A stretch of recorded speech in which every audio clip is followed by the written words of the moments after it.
जिस जिस को ब्लैक पेस्टेड पे काम करने में या पेस्टेड आईसी पे काम करने में दिक्कत हो रहा है, तो उनके लिए बहुत बढ़िया मौका है आपको देखने का। अभी ये समझ में आया कि कब हमें पता चलेगा आईसी पलटना है। अगर आपने, अब देखो हमने वेट किया नहीं, थोड़ा टेम्परेचर बढ़ाया, अब अगर हम जल्दबाजी में पलट दिए होते तो प्रिंट भी जाता। और यहाँ पे देखो देखो देखो देखो, ध्यान देना, जो बॉल बन गया ना उसके ऊपर दोबारा हीट नहीं पड़ना चाहिए।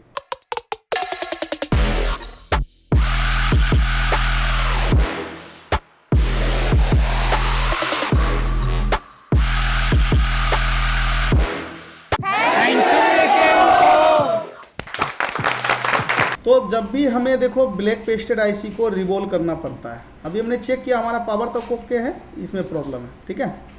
तो हमें क्या करना है, सबसे पहले जो ग्लू देख रहे हो ना चारों साइड के, इसको निकालना पड़ेगा। अगर हम इस ग्लू के बगैर सीपीयू या एमएमसी को निकालते हैं तो इसके साथ ये कंपोनेंट भी निकल के बाहर आ जाएगा, ठीक। ये जो कॉलकम देख रहे हो ये सीपीयू है, ये जो SEC लिखा है यानी सैमसंग का है ये, ठीक है। तो इसमें हम इसको हम बोलते हैं एमएमसी। इसके अंदर क्या है कि रैम और रोम दोनों लगा हुआ। चलो मैं यहाँ पे टेम्परेचर के लिए एयर को रख रहा हूँ 5 पे, ठीक है। एयर को रख रहा हूँ 5 पे रख रहा हूँ, और हीट जो है तकरीबन 260 के आसपास रखूँगा मैं। और ब्लेड हार्ड यूज नहीं करना है, एकदम लूज ब्लेड यूज करना है। लूज लूज मतलब देख रहे हो ना, मुड़ रहा है ना बिल्कुल। देखो अब इस ब्लेड, इस ग्लू पे क्या होगा, इस तरीके से ना, देखो ऐसे हम दबा के देखें, देखो अब ये हमें लूज दिखेगा, दिख रहा है हल्का। अब जब हमें लगेगा कि सॉफ्ट हो गया तो इस तरीके से कट कर देना है। जब ये ब्लेड देखा हमने कैसे चलाया, जब भी ये ब्लेड चलाएंगे तो इस बात का ध्यान रखेंगे मदरबोर्ड पे निशान नहीं आना। समझ में बात आया नहीं आया? अब इधर की तरफ ध्यान दो, देखो हम कैसे चेक करेंगे।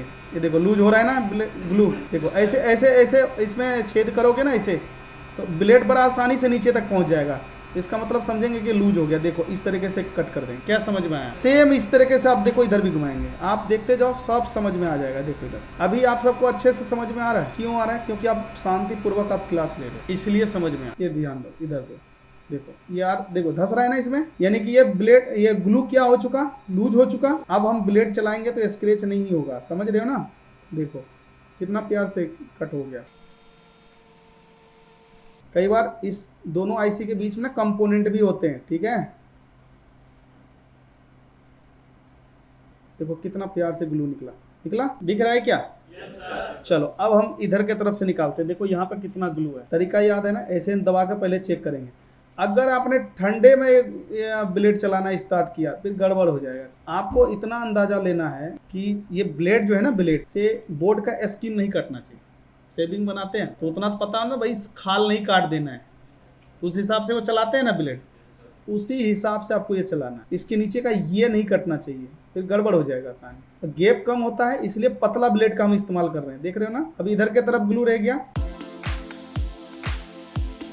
एक और फोल्ड आया है मेरे पास, फोल्ड, सैमसंग का फोल्ड, वो भी आप सबको ट्रेस करके दिखाऊंगा। देखो ये वाला, ये भी डेड आया है, दिख रहा है? हाँ देखो है ना, है फोल्ड। इसको भी मैं आपको रिपेयर करके दिखाऊंगा लाइव, इसमें क्या फोल्ड, समझ रहे हैं? चार्जिंग में बंद हुआ है, अच्छा उन्हीं का। इसके अलावा एक और फोन आया हुआ है, ये डेड है, ये भी डेड है, पोवा, ये भी डेड है, समझ रहे हो। मेरे पास पर डे 5-10 मोबाइल डेली आते हैं, डेड फोन का डेड आते हैं, डिस्प्ले से रिलेटिव फॉल्ट आते हैं, नेटवर्क से रिलेटिव फॉल्ट आते हैं। आप सीखने वाला बनो, मैं आपको बहुत कुछ सिखा दूं, समझ रहे हो ना। देखो ये ग्लू कट हो चुका चारों साइड से। अब मेरा पहला फेज का काम खत्म हो गया। अब हमें क्या करना है, आईसी को उठाना है, ठीक है। अब आईसी उठाना है तो हमें ये देखना है जगह किधर से। जैसे देखो हम इधर के साइड से जगह है ना, इधर से हम उठा सकते हैं आईसी को, क्योंकि कंपोनेंट नहीं है। इधर से भी उठा सकते हैं, चूंकि ये अड़ जाएगा। इधर से भी हम उठा सकते हैं, लेकिन ये बक वाला अड़ जाएगा, है या नहीं। तो हमारा सबसे जो सेफ तरीका है वो इधर से ही आ बन रहा है। तो इसके लिए मैं बता रहा हूँ, एक ब्लेड होना चाहिए आपके आगे से ऐसे गोल होना चाहिए, ठीक है। क्या होना चाहिए? और साथ में इसके जो यहाँ फ्रंट से देख रहे हो ना, ये घिसा हुआ होना चाहिए, देख रहे हो ना। जब ये नया खरीदोगे तो ऐसे मोटा ब्लेड होता है, मोटा होता है ब्लेड। जैसे ये हमारा बोर्ड हो गया, ये आईसी हो गया, दोनों के बीच में गैप है, बहुत ही कम गैप होता है। और वो किससे होता है? बॉल से होता है। क्या होता है? बॉल बनता है तो गैप होता है ना मदरबोर्ड से आईसी में, पता है ना। अब क्या है कि अगर आप इस ब्लेड को मोटा रखते हो, ब्लेड को, तो अड़ जाएगा, घुसेगा ही नहीं ना अंदर, अड़ जाएगा, या तो आईसी तोड़ देगा या तो बोर्ड में स्क्रैच कर देगा। इसलिए हमें ब्लेड को क्या करना है, जब हम खरीदेंगे उससे हाफ इसको घिस लेना है दोनों तरफ से, दिख रहा है ना, जितना मोटाई पहले होता है ना उसको हाफ कर देना है। क्या कर देना है? और आगे के तरफ से ऐसे रखना है नोक के तरफ, जैसे तीर का होता है ना नोक, समझ रहे हो ना, वैसे बना लेना है। देख रहे हो ना, ये दिख रहा है, घिसा हुआ दिख रहा है ना। हाँ, अब ये हमारा ब्लेड का कहानी समझ में आ गया। अब हमें ब्लेड रखना कैसे है, तो ब्लेड ऐसे सीधा रखना, ध्यान दो, ऐसे नहीं रखना, ऐसे उठा के भी नहीं रखना है। हमें रखना कैसे है, जैसे आईसी है, आईसी के जो बोर्ड और आईसी के बीच में गैप होता है ना, उसमें ब्लेड लगा देना। समझ में आ रहा है? 35 नंबर सो रहे हो क्या? अच्छा, ध्यान से सुन रहे हो। देखो, ब्लेड क्या होना चाहिए, एकदम पतला और सीधा रखा होना चाहिए बोर्ड पे, ऐसे नहीं रखना है। समझ बात आया? ना तो ऐसे उठा के रखना है, ना ऐसे गिरा के रखना है, ऐसे सीधा रखना है। समझ बात आया? क्योंकि पेस्टेड आईसी को ना निकालना पड़ता है, खुद नहीं निकलेगा वो। अब टेम्परेचर जो है ना, मैं कम से कम 330 रखूंगा और ज्यादा 360। आप 50 ऐड कर लेना, समझ रहे हो ना, 50 ऐड कर लेना, क्योंकि आपके एसएमडी से अलग है, मेरा अलग है, तो मैच नहीं करेगा। समझ बात आया? कोई दिक्कत तो नहीं समझने में। और एयर हम 4 पे रख रहे हैं, अब 40-50 पे रख लें। देखो इधर किस पे कितनी टेम्परेचर रखना है, मैंने तो उसका बना करके डाला हुआ है, आप सबसे मैं शेयर कर दूंगा, किसी ने देखा होगा टेम्परेचर वाला पीडीएफ तो। हाँ ठीक है, नहीं वैसे पीडीएफ हमने वो तो मार्क किया हुआ है, उसका एक मैंने बना करके डाला हुआ है, मैं आप सबके ग्रुप में सेंड कर देता हूँ। वेट करो, मैं शेयर करता हूँ, इसको देख लेना, बाद में देखना, ठीक है। अभी हम आपको ये बताएंगे कि अब हम आईसी को उठाते कैसे। ब्लेड को हमें इस तरीके से लगा के रखना है, हल्का सा टाइट रखना है, और इतना टाइट नहीं रखना कि ब्लेड बीच से उठ जाए या ऐसे हो जाए। समझ रहे हो ना?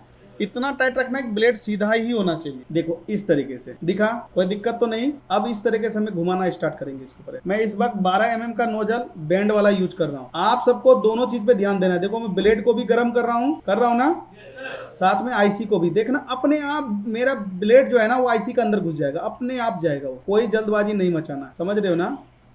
अभी टेम्परेचर कितना रखा मैंने, 335 रखा। आपको इस तरह से केवल हीट करते रहना है, जितना बार मैंने छील रखा है ना अपना पूरा ब्लेड अंदर चला जाएगा। हम कम से कम 30 सेकंड वेट करेंगे। क्या करेंगे? अगर 30 सेकंड में कोई हलचल नहीं हुआ तो टेम्परेचर हम बढ़ा देंगे, क्योंकि एसी चल रहा है ना, इसीलिए टेम्परेचर पे काम नहीं हो रहा होगा। ठीक है, चलो 30 सेकंड हमने वेट कर लिया है।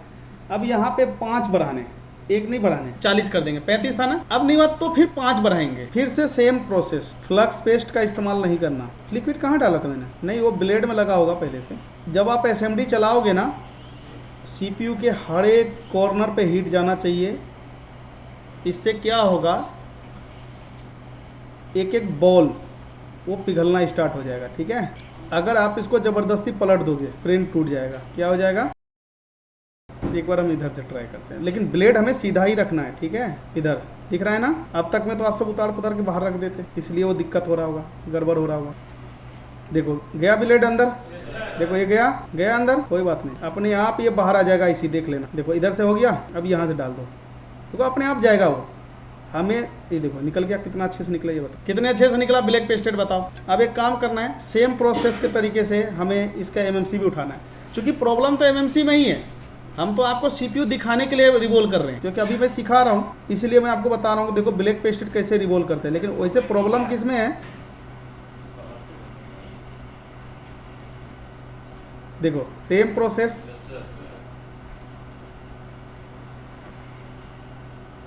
टेम्परेचर आपका एक एक आईसी के कॉर्नर पे जाना चाहिए। ठीक है, देखो निकल गया।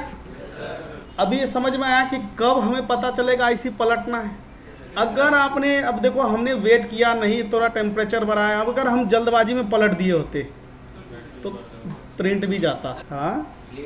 हाँ ये देखो, अब हमें क्या करना है, इसके ऊपर फ्लक्स पेस्ट अब डालना है, इससे पहले नहीं डालना था। जबकि बहुत लोग गलती क्या करते हैं, पहले डाल देते हैं, आईसी के अंदर तो जाएगा नहीं ना, लॉक है वो। अब हमें क्या करना है, आयरन के माध्यम से जितने भी बॉल देख रहे हो, क्या देख रहे हो, उस बॉल को आयरन के माध्यम से हटाना है। अभी यहाँ पे कोई पीपीटी नहीं डालना है, केवल फ्लक्स पेस्ट। देखो मैं ये नहीं कह रहा हूँ कि घिसना है, देखो सिर्फ ऊपर ऊपर से चलाना है। समझ में बात आया नहीं है? आपको जितनी बड़ी बॉल है ना इसको एक साइज का कर देना है। समझ में आ रहा है? ये देखो देखो मैं देख रहा हूँ कि नीचे नहीं चला रहा हूँ, जो लोग मदरबोर्ड पे चलाते हैं ना उसी का लाइन जुड़ जाता। दिखा आपको?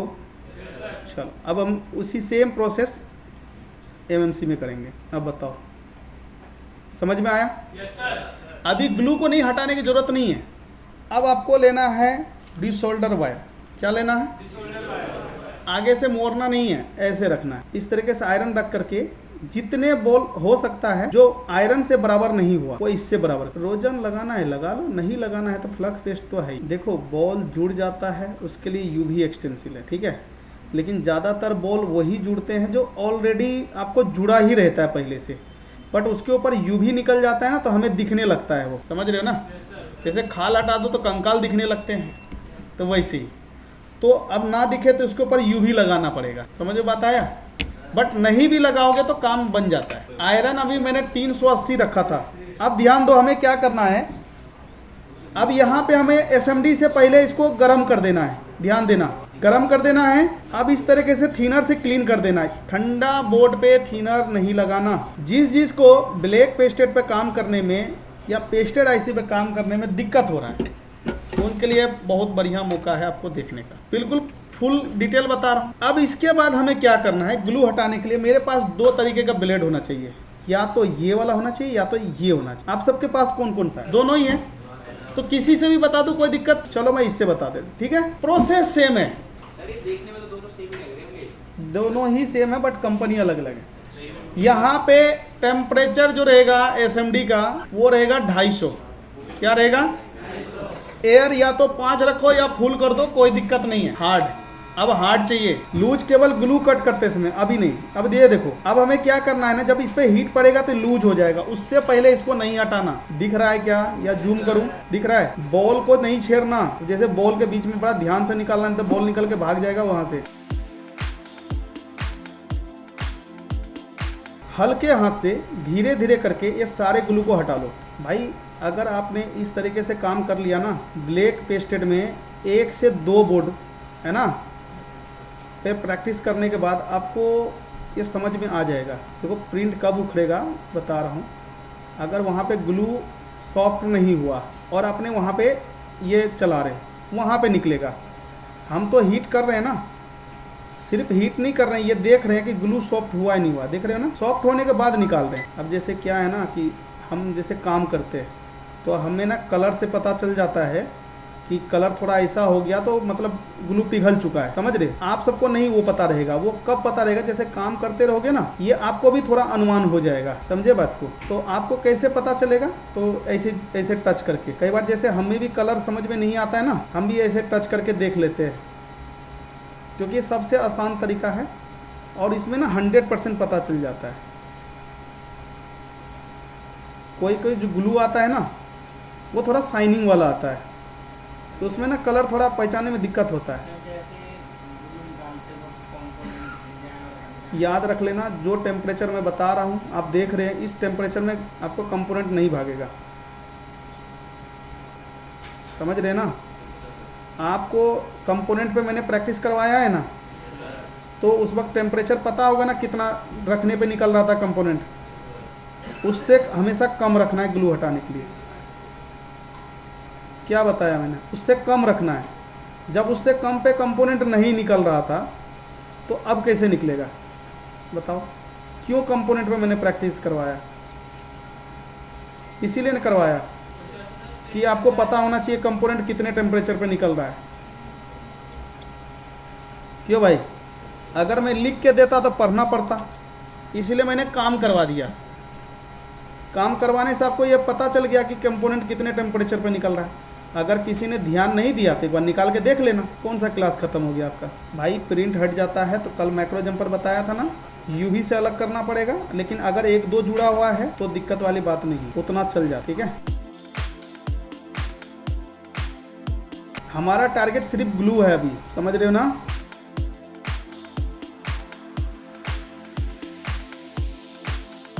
अब याद रखिएगा यहाँ पे आपको फ्लक्स पेस्ट डालना है। ठीक, फ्लक्स पेस्ट डाल देना है और यहाँ पे डिसोल्डर वायर लेना है। डिसोल्डर वायर लेना है कुछ इस तरीके से, ये दिख रहा है, देखो इस तरीके से चलाना है। अभी क्या है कि ग्लू नहीं है रोकने के लिए, क्योंकि ग्लू को हमने हटा दिया। अब जो यहाँ पे एक एक बॉल हमें सही से क्लीन होता हुआ नजर आ जाएगा, आ भी रहा है। अभी कोई बॉल अगर ब्लैक भी रह गया ना तो उसका भी सोल्यूशन मैं बताऊंगा। अभी अगर आपको इतनी फास्ट नहीं चलाना है तो आराम से चलाओ, ऐसे बात एक ही है। अगर हाथ आपका अभी अच्छा से साफ नहीं है, आप स्लोली काम करो ना, कोई ज़रूरी नहीं है कि इतनी फास्ट में आपको भी काम करो। वैसे भी मैं स्लो ही करके दिखा रहा हूँ। हो गया क्लीन।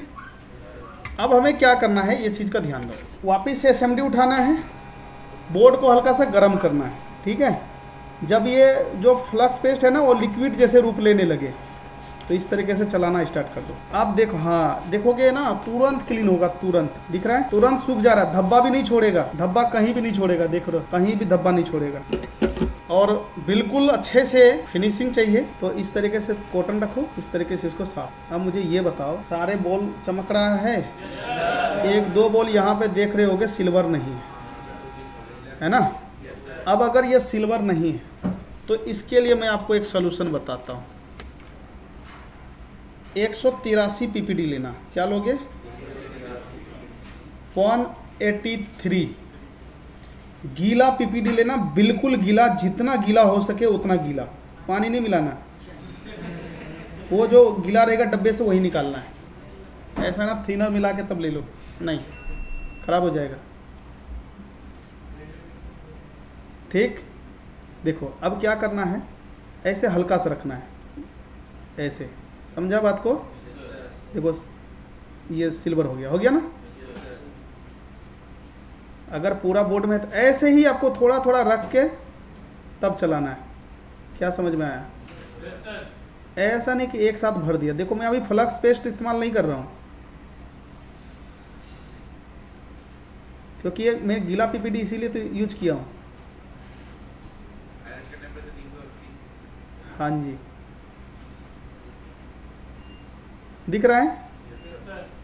अभी देखो एक एक बॉल क्या हो रहा है, रिसोल्ड हो जा रहा है। अब हम आईसी जैसे रिवॉल्व करके इसके ऊपर रखकर हल्का सा भी हिट मारेंगे ना, तुरंत चिपक जाएगा। इसके ऊपर डिसोल्डर वायर भी चलाना है, याद रखिएगा, क्योंकि ये छोटा बड़ा बॉल हो गया ना। मैं तो ये बस सिल्वर करने का तरीका बता रहा हूँ। अब बहुत से लोग पता है क्या करते हैं, इसको सिल्वर करने के लिए लोहे वाला ब्रश होता है ना, वो मार देते हैं। उससे पता क्या होता है, छिल जाता है, ऐसे स्किन उतर जाता है। क्या समझ में आया? वो सेफ मेथड नहीं है। आपकी एक गलत डिसीजन ना अनसक्सेस में पहुंचा देगा। कितना कम पीपीडी लगा ये बताओ, जितना निकाला वो रखना ही पड़ गया हमें। अब हमारा अगला टारगेट ये होगा, डिसोल्डर वायर लेना है फ्रेश कटिंग करके, यानी कि पहले वाला सब हटा के। अब हमें क्या करना है, डिसोल्डर वायर में लगा लो या फिर फ्लक्स पेस्ट डाल दो डायरेक्ट उस पर, ठीक है। मैं तो डिसोल्डर वायर लगा लिया, वो लगा रोजन लगा लिया। ये दिख रहा है, एक एक बॉल चमक रहा है। अभी मैं आपको ब्लैक पेस्टेड वाला कहानी तो सॉल्व हो गया, प्रोसेस सेम है। अब जिसमें मान लो कि ब्लैक नहीं रहा बॉल, सारे सिल्वर हो गया, तो नहीं करना। अब दो रह गए ब्लैक, केवल दो पे लगा दो। मैं तो अभी सबको दिखा रहा हूँ ना। अगर मैं सिखाते समय शॉर्टकट मारूंगा, काम करते समय तो आप और ज़्यादा शॉर्टकट मारोगे। अभी आप देख पाओगे सारे बॉल, एक एक बॉल, चाहे वो कॉर्नर का हो चाहे वो बीच में लगे हुए बॉल हो, वो आपको एकदम चमकता हुआ नजर आ रहा होगा। आ रहा है सब चमकता हुआ, बढ़िया। इससे ज़्यादा क्लीन नहीं करना है। अब हमें आईसी को काम करना है। देखो आईसी के लिए क्या करेंगे, इस तरीके से हमारे पास स्टैंड होना चाहिए जिसके अंदर ऐसे खांचे बने हुए हो जिसमें आईसी अटक सके। ठीक, इसका पहला काम सेम, फ्लक्स पेस्ट डालेंगे और जितने भी एक्स्ट्रा पीपीडी है बॉल बना हुआ उसको आयरन से हटा लेंगे। सेम प्रोसेस है, सेम रखा हूँ मैं। अभी क्या है ना, हमें एक जगह से रोकना नहीं है आयरन को, ठीक है। अगर हम एक जगह नहीं रोक रहे, हम बराबर मात्रा में चला रहे, तो हम थोड़ा सा हाई टेम्परेचर पे भी काम कर सकते हैं। क्या समझे? देखो इस तरीके से हम आयरन से भी ये ग्लू को देख सकते हो निकल रहा है, क्योंकि इसका बेस गोल्डन नहीं है, है ना, ग्रीन है। इसलिए हम आयरन से हटा रहे हैं इसका ग्लू। लेकिन अगर ये इसका गोल्डन होता, मैं आयरन से नहीं निकालता, सारे सिल्वर हो जाता होता ना। अब आप सब जो प्रैक्टिकल करोगे थोड़ा बहुत फ़र्क पड़ेगा क्या? रिजल्ट आएगा अब अच्छा? हाँ जी, साफ दिख रहा है ना। क्या हुआ? टेम्परेचर आयरन का अभी 360 रखा हूँ, 360।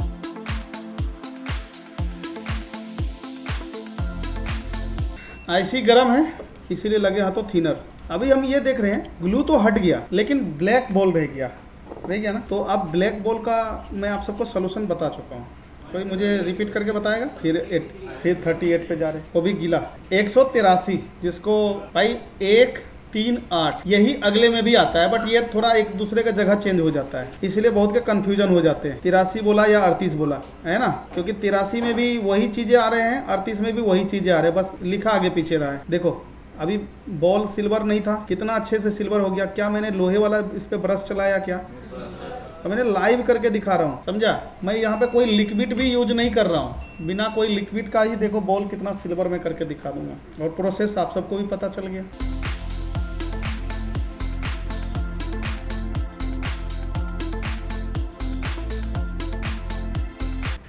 अब जैसे ये आयरन में पीपीडी चिपक रहा है ना, वो पीपीडी का भी रोल नहीं है, मतलब काम खत्म हो गया। जैसे एक दो जगह रह गया, ऐसा नहीं तुम उसी पीपीडी से आयरन को घिसना स्टार्ट कर दो। हमेशा चाहिए लिक्विड वाला पीपीडी, गीला। वो रखोगे तो यहाँ पे देखो, मैंने फिर से पीपीडी लिया, हुआ सिल्वर। तो यहाँ पे सारे बॉल हो गया, पहले रह गया था। अगला प्रोसेस बताओ। और वो फ्रेश कटिंग होना चाहिए, पहले वाला शोल्डर नहीं होना चाहिए। चाहे तो रोजन लगाओ, चाहे तो मत लगाओ।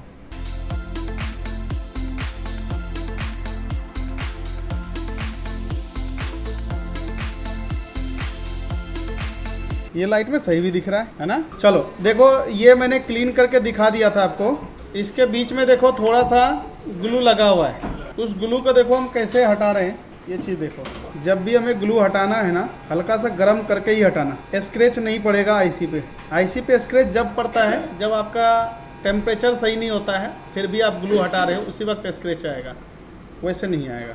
तो अभी देखो ये बढ़िया हो गया, ज़बरदस्त। चलो अभी एक और आईसी है क्लीन करने के लिए, फिर इसको रिवॉल्व करके बिठाएंगे, फिर लंच करेंगे। ठीक है, देखो इधर प्रोसेस पता है ना। बताओ अभी क्या करेंगे? फ्लक्स पेज डाल के आयरन चलाएंगे। गुड। देखो इस तरीके से बोर्ड में जहाँ पे अटकने वाला आईसी हो उसी पे चलाना, ठीक है, नहीं तो इधर उधर भागती है।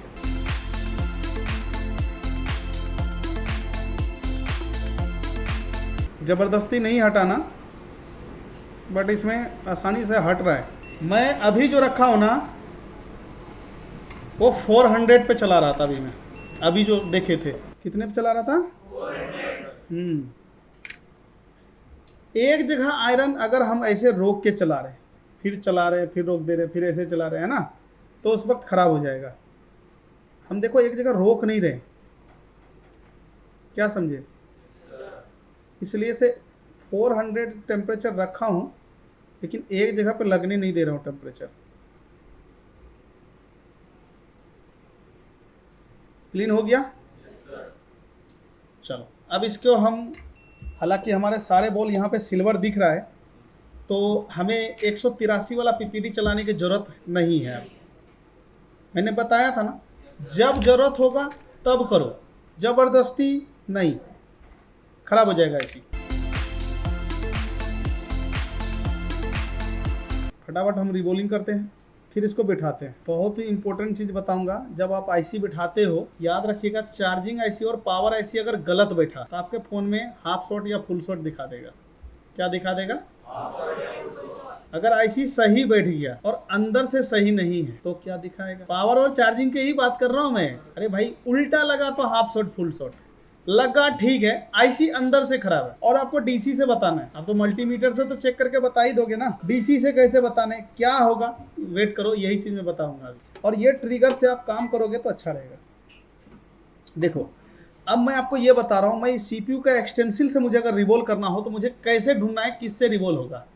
तो जैसे मैंने इसके ऊपर देखा तो एक नंबर लिखा होगा, क्या लिखा है? SM 6125। मैंने शायद कल या उस दिन यूनिवर्सल से दिखाया था, ठीक है। आज मैं आपको इस मॉडल से दिखा रहा हूँ ताकि आप ये देख लेना कि दोनों में क्या फ़र्क है। SM 6125, तो अब हमारे पास जो एक्सटेंसिल आएगा, ठीक है, उस एक्सटेंसिल के ऊपर नंबर लिखा होता है। क्या लिखा होता है? नंबर। तो उस नंबर से मिलाना है कि SM 6125 कौन सा है। SM 6125 जो SM सीरीज का होता है ना, इसी को स्नैपड्रैगन CPU बोलते हैं। क्या बोलते हैं? आप सबने सुना भी होगा। 6125 था ना, हमें जो नंबर था ना वही नंबर ढूंढना है। SM 6125 देखो जरा, मिल गया क्या? SM 6125, यानी कि इससे ये क्या हो जाएगा? रिवॉल्व हो जाएगा, ठीक है। अब उसके बाद हम MMC के डिजाइन देखेंगे। अब आप MMC का डिजाइन मैं दिखा देता हूँ। जो देखो ये वाला डिजाइन है, अगर इस डिजाइन का MMC लगा है तो इसको हम बोलते हैं BGA 254। क्या बोलते हैं? 254, यानी कि MMC का जो आप एक्सटेंसिल खरीदे होगे उस पर नंबर लिखा होगा BGA 254। देख लो, ये रहा, दिख रहा है? तो अभी हमें कंफर्म हो गया, हमने एक्सटेंसिल निकाल चुके हैं। चलो फटाफट पहले हम CPU रिवॉल्व करते हैं, उसके बाद हम MMC रिवॉल्व करते हैं। अब जो मैं यहाँ रिवॉल्विंग करूँगा तो उस वक्त मैं PPT यूज करूँगा 183। क्या यूज करूँगा? PPT ड्राई करने के बाद क्या यूज होता है? सबसे पहला जहाँ आप CPU बैठाओगे, ठीक, वहाँ पे बराबर जगह होना चाहिए, ऊपर नीचे नहीं होना चाहिए। अभी हमें कैसे पता चलेगा जो CPU बराबर जगह पे है या नहीं है? ये एक्सटेंसिल से पता चलेगा। अब इसमें चारों कॉर्नर हमें मैच करना है। क्या चारों कॉर्नर मैच हो रहा है? लेकिन इसमें बहुत से बॉल छूट रहा है तो एक बार ऐसे घुमा देंगे, ठीक है। अगर कई बार बॉल छूटे तो इस तरह से घुमाना सारे बॉल, क्योंकि इसी मॉडल का है ना। हाँ, अभी देखो क्या चारों कॉर्नर का जो PPD है एक्सटेंसिल से बॉल का गैप सही बराबर दिख रहा है या अलग अलग दिख रहा है? तो इसका मतलब मेरा जो IC है ना वो प्रॉपर बराबर रखा हुआ है। अगर किसी में गड्ढा ज़्यादा दिख रहा है, किसी में कम दिख रहा है, तो इसका मतलब बॉल जो है ना छोटा बड़ा बनेगा, फिर लगाने के बाद दिक्कत होगा फोन में। समझ? छोटा छोटा जानकारी पे ध्यान रखोगे IC लेवल। अभी हमें क्या करना है, इस तरीके से एक्सटेंसिल को रख लेना। इसको ज़्यादा प्रेस नहीं करना, हल्का सा रख के रखना है ताकि इधर उधर भाग ना जाए। अब हमें क्या करना है, एयर को 4 पे सेट करना है और टेम्परेचर को 280 के आसपास रख लोगे। मैंने 283 रखा हुआ है, ठीक। हाँ जी, इस तरीके से PPT लगाने से पहले इसको एक बार हीट कर देना। क्या समझे? इससे क्या होगा, एक तो जो नीचे एयर बना हुआ है वो हट जाएगा, पहला। दूसरा क्या होगा कि PPT सही मात्रा में पूरा बराबर भरेगा हर एक जगह। दिखा कितना अच्छा PPT लग गया। ब्लेड है, ब्लेड हाथ से बराबर नहीं भरता है, कपड़े से क्लीन कर देना है ताकि बॉल बराबर दिखने लगे। और यहाँ पे देखो देखो देखो देखो, ध्यान देना, जो बॉल बन गया ना उसके ऊपर दोबारा हीट नहीं पड़ना चाहिए। कुछ सेकंड बाद हमें चिमटी को हटाना है, ठीक है। तुरंत नहीं हटाना, हालांकि अब हम हटा सकते थे, है ना। तुरंत नहीं हटाना, अभी हम थोड़ा देर रोक लेंगे ना तो ज़्यादा हमारा अच्छा रहेगा बॉल। यहाँ तक समझ में आया? यहाँ तक में कोई कंफ्यूजन तो नहीं है? अब हमें थिनर लेना है एक ब्रश में, ज़बरदस्ती खींचना नहीं है, याद रखिएगा। अब इसको इस तरीके से ब्रश चला देना, एकदम सही हो गया। अब हमें करना क्या है, इसको एक बार हीट, बिना फ्लक्स पेस्ट का भी हीट कर सकते हो, कोई ऐसा नहीं कि आपको फ्लक्स पेस्ट ही लगाना है। ये देखो ऐसे एक साइड से ऐसे करते हुए जाना है, ऐसे करके गए और इधर निकाल, हटा दे। समझा बात को? रोकना नहीं है एक जगह, ऐसे। हाँ, जब एक जगह से बॉल जैसे रिवॉल्व करते हैं कैसे हीट करते हैं, उसे बॉल पिघलने लगा, धीरे धीरे आगे बढ़ाते हो जो खत्म। एक जगह रोक के वेट नहीं करना, IC खराब हो जाएगा। क्या बताया? छोटा छोटा आपको ट्रिक आपको काम अच्छा करेगा। एकदम बराबर बना है, लगे हाँ तो तुरंत हम क्या करते हैं, एमएमसी को रिवॉल्व कर लेते हैं। एमएमसी का डिजाइन मैंने पहले ही बता दिया है, 254 है। इसमें भी सेम वही प्रोसेस लागू होगा। चारों कॉर्नर का बॉल बराबर दिखना चाहिए। एक पे दिखोगे यहाँ पे डस्ट है, अब सही दिख रहा है।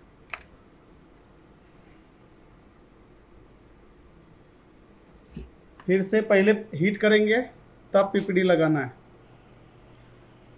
आपको अगर लगता है कि नहीं बिना हीट का हम पीपीडी लगा देंगे तो क्या होगा, आप जब काम करोगे ना एक बार बिना हीट का पीपीडी लगा के देखना, रिवॉल्व करके देखना, और दूसरी बार क्या करना, हीट करके तब पीपीडी लगा के देखना। दोनों में आपको जमीन आसमान का फर्क नजर आ जाएगा।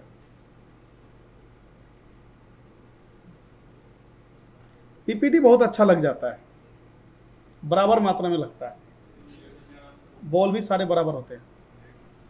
जो ढेर सारे ब्लेड का सेट आता है ना मैकेनिक कॉलोनी में, उसी में निकलता है ये ब्लेड। 2 निकलता है, 2 पीपीडी लगाने वाला है। हाँ जी, हम कुछ ट्रिगर की बात कर रहे हैं। ये तो रिवॉल्व हो गया, एक बार में रिवॉल्व हुआ है ना, 2-4 बार तो नहीं ट्राई किया। अगर कर भी लो तो दिक्कत नहीं है, बट आईसी खराब नहीं होना चाहिए। अगर एक बार में रिवॉल्व नहीं हुआ तो ऐसा नहीं कि आप काम नहीं कर सकते, दोबारा ट्राई करो, बट आईसी डैमेज नहीं होना चाहिए। अभी क्या है देखो, हम तो 2006 से इस काम में लगे हुए हैं, तो हमारे में आपके में फ़र्क होगा, काम करने में होगा नहीं होगा। तो आपको हो सकता है कि पहली बार में ना आप दोबारा सेकंड अटेम्प्ट कर सकते। चलो अब यहाँ पे ध्यान दो, ध्यान देने वाली बात यहाँ पे है, अगर मेरा फ़ोन का charging IC power IC okay है, मैं इसको डीसी पे कनेक्ट करूँगा। अब मेरा एसएमडी का कहानी ख़त्म, अब मेरा डीसी का स्टार्ट। तो जैसे मैं बूट केबल लगाऊंगा, ऑटो करंट नहीं लेना चाहिए। ऑटो करंट लिया क्या, यानी कि आईसी सारे सही लगा है, उल्टा पुल्टा नहीं लगा है, समझा। अब हमें ऑन ऑफ स्विच बटन दबाएंगे, कुछ ना कुछ रीडिंग लेना चाहिए, और वो लो बूट होना चाहिए। क्या होना चाहिए? हाँ, चलो ध्यान दो, यही था ना। कितना लिया? 1-2 लेगा, नहीं दिखा रहा होगा। हाँ लेगा, एक लिया था ना, 1 लेके 0 हुआ ना। इसका मतलब मेरा पावर आईसी ओके लगा है। ओके भी ठीक है, अंदर से क्या है, अंदर से अगर खराब होगा ना कुछ भी नहीं लेता वो। किसी में 5 लेते हैं, किसी में 1 लेते हैं, किसी में 10 लेते हैं, किसी में 20 लेते हैं, ठीक है। 1+ में 30-40 भी ले लेता है, ठीक है। अब यहाँ पे हमें यह समझ में आया आईसी सही लगा है। अब हमें सीपीयू डाल देना है। क्या डाल देना है? अब सीपीयू जब डालेंगे याद रखिएगा, अब जो है ऑन ऑफ स्विच बटन जैसे दबाएंगे ना, वो 50 क्रॉस कर जाएगा और कोई ना कोई एक रीडिंग पे जाकर रुक जाएगा। तो सीपीयू लगा भी सही है और मतलब फिट भी बैठा, अंदर से काम भी कर रहा है। तो लगा देते हैं। सीपीयू लगाते समय मैं रोजन पेस्ट का इस्तेमाल करूँ या फ्लक्स का? अच्छा रोजन है। आप सब भी अगर ट्राई करेंगे तो रोजन से ही ट्राई कीजिएगा। मैं भी रोजन से ही बता रहा हूँ, फ्लक्स से आप सबका आईसी इधर उधर भागेगा। रोजन से ही दिखा देता हूँ, क्योंकि आप सबको भी रोजन से ही करना है। देखो रोजन से इसलिए मैं बता रहा हूँ, दिखा देता हूँ कि रोजन से ना कई बार मोटे मोटे बूंदे टपका देते हैं, वो नहीं टपकना चाहिए। देख लो कैसा मैंने लगाया, बिल्कुल बराबर दिख रहा होगा, हर एक जगह पे दिख रहा है। ऐसे रोजन पेस्ट लगाना है। डायरेक्शन बहुत ज़रूरी है सीपीयू का। अगर मैं डायरेक्शन भूल गया हूँ तो मैं बॉल के डिजाइन से ही ये पता कर सकता हूँ कि कैसे कैसे लगेगा। जैसे ध्यान दो, इस साइड में देखो एक लाइन से बॉल है, इधर भी है, इधर भी है, इधर 2-3 है, फिर छूट गया, फिर 2 है, फिर छूट गया, है ना। अब यही डिजाइन हमें आईसी में देखना है। ये देखो ऐसे रहेगा ना, ऐसे बिल्कुल पलट जाएगा उसके ऊपर। समझ में बात आया नहीं है? अगर आप इन केस डायरेक्शन नहीं देख पाते हो तो आप इस तरीके से डायरेक्शन पे काम करना। बैठा दूं, देखो ऐसे ये पलट गया, ठीक।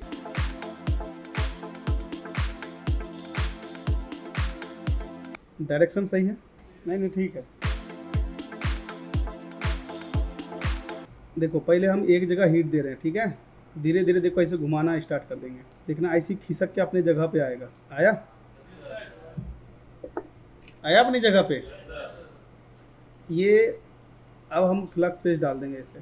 याद रखिएगा आईसी के ऊपर नहीं रहेगा फ्लक्स पेस्ट, देखो ध्यान देना, एक एक हिस्से पे हीट पड़ना चाहिए, चाहे वो बीच हो साइड हो, सब जगह बराबर फ्लक्स पेस्ट है।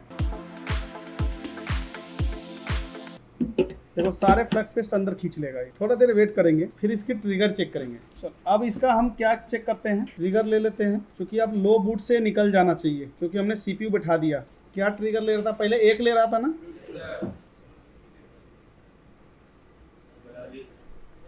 होल्ड है ना, होल्ड है या नहीं है ये बताओ। 59 पे गया ना, तो सीपीयू सही बैठ गया।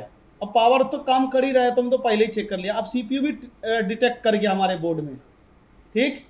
अब हमें एमएमसी डालना, एमएमसी डालने के बाद अगर मेरा ये रीडिंग 300 क्रॉस नहीं किया, 300 क्रॉस नहीं किया, ठीक, तो इसका मतलब है कि इस फ़ोन के अंदर प्रॉब्लम हमारा एमएमसी में होगा। यहाँ तक हमारा 3 चीज़ ठीक है, चार्जिंग ठीक है, पावर ठीक है, सीपीयू ठीक है। अभी हमारा क्या चीज़ चेक करना होगा, एमएमसी।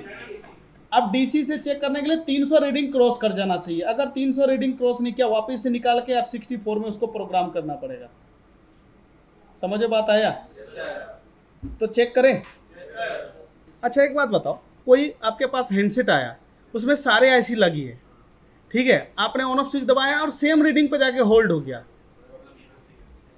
भले ही एमएमसी लगा है बोर्ड में, बट सीपीयू से डिटेक्ट नहीं कर रहा है। समझ में बात आया नहीं है? तो उसको निकाल के या तो रिवॉल्व करो, रिवॉल्व करने के नहीं हुआ तो आपको प्रोग्रामिंग चेक करना पड़ेगा। आपको मैं प्रोग्रामिंग भी सिखाऊंगा F64 से। 50 से अगर नीचे गया, होल्ड हो रहा है, अगर होल्ड हो रहा है तो सीपीयू तो ठीक है ना, क्या समझा। अगर वो होल्ड नहीं हो रहा है भाई, तो हमारे पास दूसरा ऑप्शन है ना जी भाई, यूएसबी से पोर्ट चेक करने वाला। अगर एक चेकिंग धोखा दे दिया तो दूसरा तो है ना। वैसे बहुत कम चांसेस होता है कि चेकिंग ने धोखा दे दिया और हमें पता नहीं चला। रोजन अगर गिर गया तो उसको हटाओ, नहीं तो आईसी नहीं बैठेगा, वहाँ से उठा रह जाएगा ना आईसी। या तो उसको हल्का सा हीट कर दो एसएमडी से, वो लिक्विड हो जाएगा, फिर रखो आईसी। थोड़ा सा वहाँ रिक्सी हो जाता है, अगर रखने में इधर उधर गया तो भी वही काम करना पड़ेगा जो हटाने का काम होगा। डायरेक्शन इसकी भी बॉल से ही मैच कर लेंगे, बिल्कुल सही डायरेक्शन है, ठीक है। एक एक ट्रिगर चेक करने से यही फ़ायदा होता है कि कहाँ ख़राब है ये हमें पता चल जाता है। अगर हम इसको बिना ट्रिगर चेक करे एकदम लगाते चले जाते एकदम जल्दबाजी में, है ना, तो हमें पता नहीं चलता। ऑन हो गया तो अच्छी बात है, अगर ऑन नहीं हुआ तो टोटली कन्फ्यूज है, कहाँ फिर से रिपेयर करेगा वो।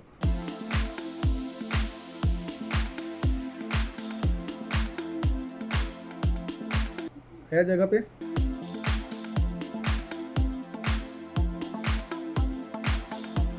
अभी फ्लक्स डालेंगे साइड से,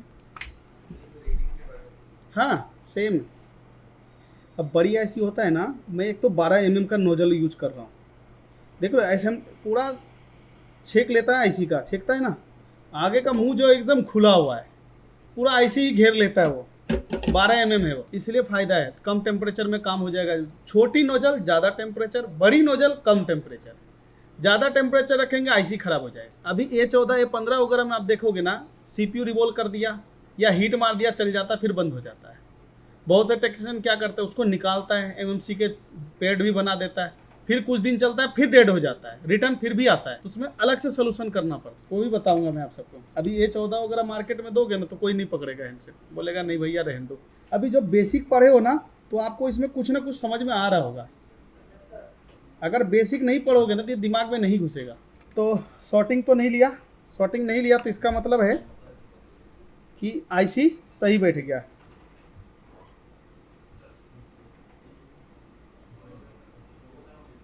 अब ये रीडिंग अगर 300 क्रॉस किया तो हैंडसेट ऑन होगा। 300 क्रॉस किया तो, अरे ये तो 0 हो गया। एक मिनट डिस्प्ले लगा लेते हैं भाई, डिस्प्ले भी टूटा हुआ ही दिया है। कोई कोई फ़ोन होता है ना, वो बैटरी से ऑन होता है, समझ रहे हो ना, ऐसे ही ट्रिगर लेते लेते छोड़ देगा बीचों बीच। बट आप ये समझ सकते हो कि मेरा एमएमसी सही से लग चुका है, क्योंकि विदाउट एमएमसी का ट्रिगर क्या था,